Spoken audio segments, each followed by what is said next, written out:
Makadiko ruzhinji rweZimbabwe. How are you people of Zimbabwe? Nevose vari kumatima enyika. And all the people around the globe. Mukana wangu mukuru wekuzivisai sanhasi ndichianaunza kugamushira humwe humambo hukurusa humambo wakazara.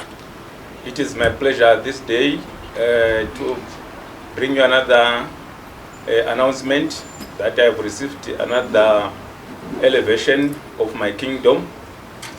Pamsoro pekuva king ndava embara. From being king of Zimbabwe, I have now been elevated to Embara. We Africa. Embara of the United Hieratic Government.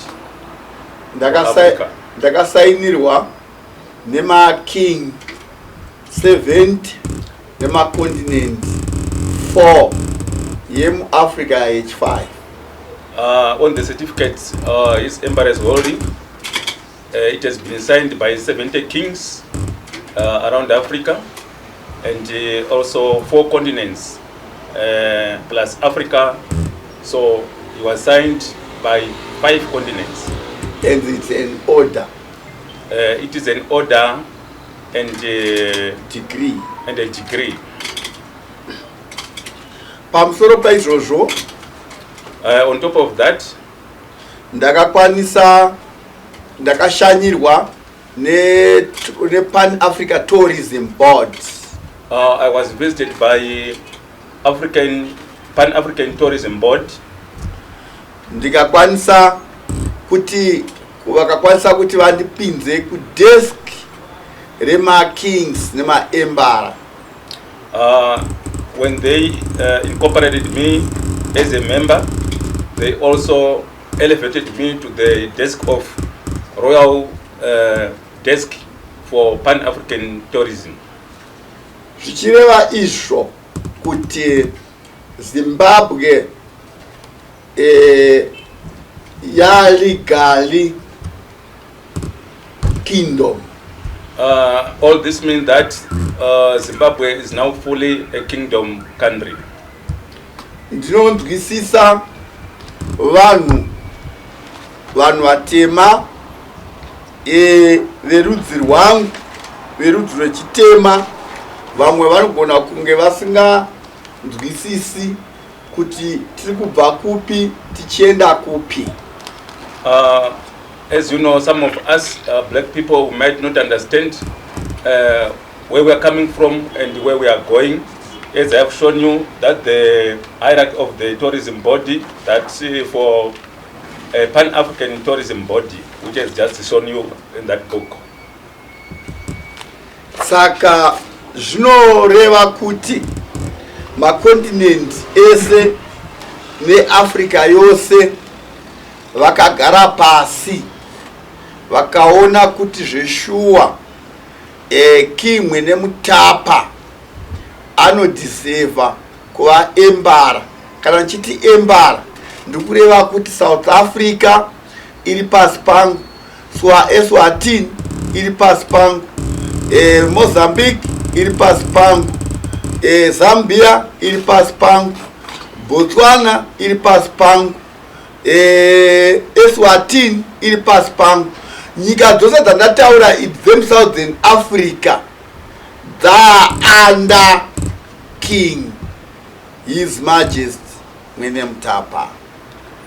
The certificate he has just shown you for hieratic government in recognition of his emperorship. All what it means is that emperorship he was given.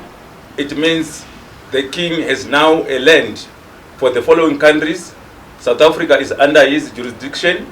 Eswatini is under his jurisdiction. Zimbabwe, Zambia, Malawi, and Mozambique. So this is the land for King Munhumutapa, being an emperor of all those countries. So, territory ya Munhumutapa. This is the territory of His Majesty Emperor King Munhumutapa.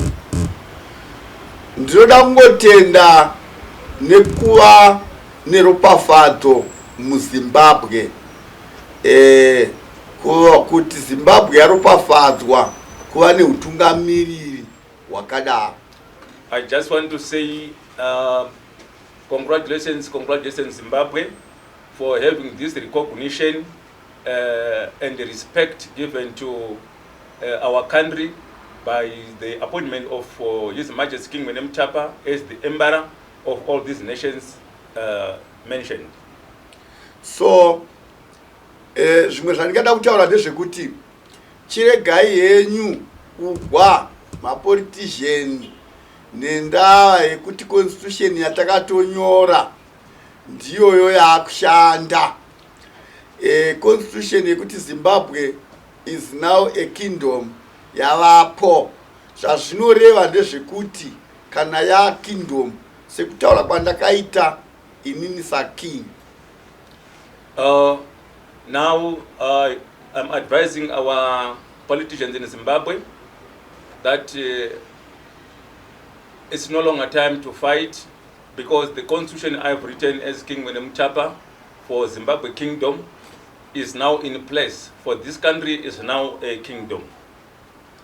So chiregai henyu kurwa, chibatanai, mova nemuono mumwe chete, mova nedonzo rimwe chete, torwira nyika yedu.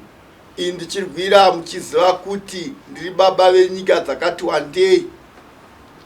So it is your time now to get united as people of Zimbabwe, knowing that I, King Munhumutapa, represent Zimbabwe as the owner of land, the landlord of this country. So you must get united, all of you, all politicians, and work towards the development of our country with unity and love. No more fighting, no more quarrels. I welcome you all to come and make consultations with me so that we develop our country as I am the landlord of this country. Zvinofadza kuti tive nenguva yakadai tisina corruption, tiine muonera pamwe chete, mushandira pamwe chete, vanhu vasingarwi, vasingagwisani, nekuti zvatakataura muconstitution kuti mapato ose takamabhana ndizvo zvichaforowewa. As I have mentioned before, it is time for getting united, like what I have indicated in the constitution, that all what is in the kingdom's constitution should be followed, and all what I have said is what is to be applied as from now, since Zimbabwe is now a kingdom. Yeah, ndinoona hangu vamwe vakawanda, vamwe vachita mastrike, vamwe vachimhanya-mhanya, ndikuti aiwa chigarai pasi tiumbe nyika itsva yaunzwa neruzhinji rwenyika dzakawanda ruchikonfema kuti aiwa Zimbabwe titungamirire. Zvazvinoreva ndinounderstanda Prime Minister vachiti munhu wese ndiwo ane chigaro chesadhaki.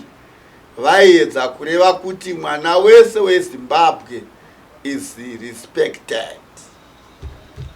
Let's embrace unity in our country, as we have been respected by the whole continent, that Zimbabwe should lead Southern Africa as the emperor. As was said by the president himself before, now the Prime Minister in Zimbabwe Kingdom, that whenever you are walking, wherever you are, as long as I'm still a chairman for SADC, then also you should walk bearing yourself as the chairman of SADC. Now all Zimbabwean children, as you walk around, just bear in mind that you are also the emperor of Southern Africa, is under the lead of the leadership of King Munhumutapa, called the Hieratic Government. Under the United Hieratic Government. kana chiti United Haitiatic Government of Yahweh yamusikavanhu. When we are saying United Haitiatic Government of Yahweh, we mean it's a government led by Jehovah or Yahweh himself. We know tinotenda nechitenderano chekuti zita rinonzi Africa rakanga riri zita remurungu akaitumidza.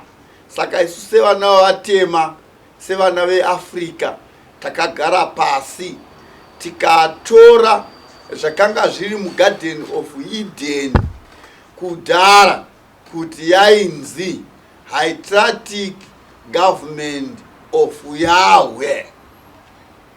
Ndo yatava kuti Africa nhasi. Okay, when we say United Haitiatic Government of Yahweh in our Kabbalah, what we mean is the name Africa. Africa was named Africa by a white man, but it was not with the respect, it was with the disgrace.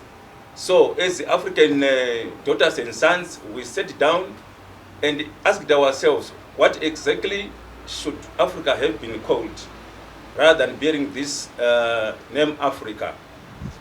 Because Africa, that's where the Garden of Eden was. So we named it our Kabbalah.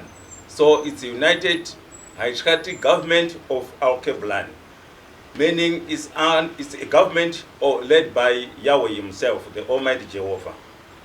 Ndo government it is supreme inema embara nema kings. It is the government which has got kings, queens and emperors. Saka ndinotenda zvikuru ndichitenda basa rose rakabatwa nemateteguru emuAfrica yose kusvika kuna musikavanhu. Ndichikuzivisai kuti ndichashanda nesimba kuti nyika dzose dzatiri kutaura nezvadzo dzigobudirira. I want to thank very much our ancestors who fought for this country before. We know they were taken captive by the West, and their authority and kingdom was destroyed. But now they have come back to restore Africa and put back its originality, so that it's led by the spirits, ancestral spirits of our continent. For governors, tourism pan-Africa, vachatanga vaona king, vozoona prime minister, ndochibvumirano chatakaita. Ivo prime minister vacho vakasainawo ofisi yavo. Saka ndinotenda kuva nebasa guru rakadai kana chiti tourism tukureva culture. So as from now, since we have been given the mandate and the authority by the Zimbabwe, by Pan-African Tourism Board, what it all means is from today onwards, all things to do with the tourism should be reported first to His Majesty Emperor King Munhumutapa. Then they will go to the administration government, the Prime Minister. This is what we have agreed with Pan-African Tourism Board, and we have signed both the government as His Majesty Emperor King Munhumutapa, as per the document he is showing there. The stamp for His Majesty Emperor King Munhumutapa is here, and the office of the President, they signed on the 20th of this month, and they signed in confirmation that we agree on the proceedings which will follow as of now concerning tourism activities. So whatever to be done in Zimbabwe or in Africa, we do in conjunction with the government, and the African Tourism Board will report first to the King, to the Emperor King Munhumutapa, then they proceed to the Prime Minister of our nation. Saka ndingada kutenda Prime Minister nehurumende yake yanga ichisanobata basa ichiti ndauya ini Embara Mutapa tichashanda pamwe chete zvine unyoro zvine tsitsi sina kurwisana mukati. All I want to say right now is I want to thank the Prime Minister of Zimbabwe and his government that I welcome you so that we work together for the development of our nation and all activities in our country. Let's work in peace and harmony. I welcome you all. Ndinotenda nema ministers ese, nema dignitaries ese, nevose vari muzvigaro zvavainazvo. I would like also to thank all the ministers, the dignitaries, and all people who have got posts in the government who are working for the development of this country. I welcome you all. And this our Cabran government, Prime Minister of this Zimbabwe kingdom, vaka receive this certificate. I also want to notify you that order. The Prime Minister of Zimbabwe was also given a copy of recognition by a Cabran government for His Majesty Embara King Munhumutapa, as you have been shown the certificate of recognition. Rakasainwawo nenyika dzakawanda, my representative called Zambia, Zimbabwe is called Zambia, South Africa, and Ethiopia. This certificate is also signed by Zambia, then Ethiopia, and South Africa, on top of the 70 kings and the 5 continents, in recognition of the appointment of His Majesty Embara King Munhumutapa. So, ndinotenda zvikuru kuvana venyika ino, ngatishande pamwe chete, tichibatana, tine rudo, tisinga divide kunema Western. I would like to thank sons and daughters of Zimbabwe that let's work together for the development of our country without divisions or hatred. Let's not be divided by the Western countries amongst ourselves. Let's get united and work together and develop our nation. Kana uine chigaro chaunoda iwe semuZimbabwean unonochikwikwidza kuma MP wogochikwikwidza kuma Prime Minister wozochikwikwidza kuma councillors level racho rinenge ratokwana zvareva kuti kana wachikwikwidza kudaro kuma ministers tichatarisisa kuma qualifications based on qualifications. Saka ikoko hakuna kukwikwidzana kungoya nema qualifications ako wopinda pa minister datenda. So sons and daughters of Zimbabwe, I would like to say this to you. Whoever wants to come into any position in government, whether being an MP, a councillor, or a prime minister, what you have to do is, for MPs, you can campaign, councillors, you can campaign, but for ministers, it's based on qualifications. All ministers in Zimbabwe will now be based on qualification to the ministry he is appointed to. We want someone who is vested in whatever position he is going to uphold. Prime Minister, it also has to be appointed by His Majesty Embara King Munhumutapa. So the door is open. All those who have got their certificates and qualifications for any job they feel they can do in Zimbabwe, being a minister, an MP, let's come forward and present your certificates. Then you are vetted and seen if you qualify. Then the room is open for every Zimbabwean.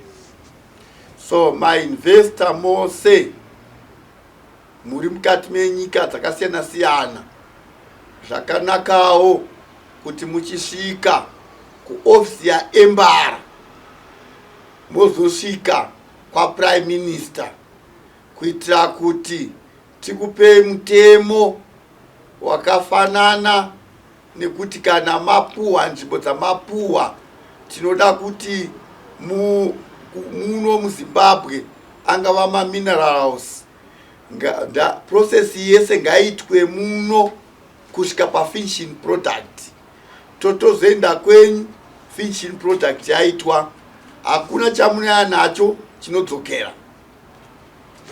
For investors, as per what is in our constitution, when coming to Zimbabwe, you have to first approach the office of Embara King Munhumutapa before you go to the office of the Prime Minister.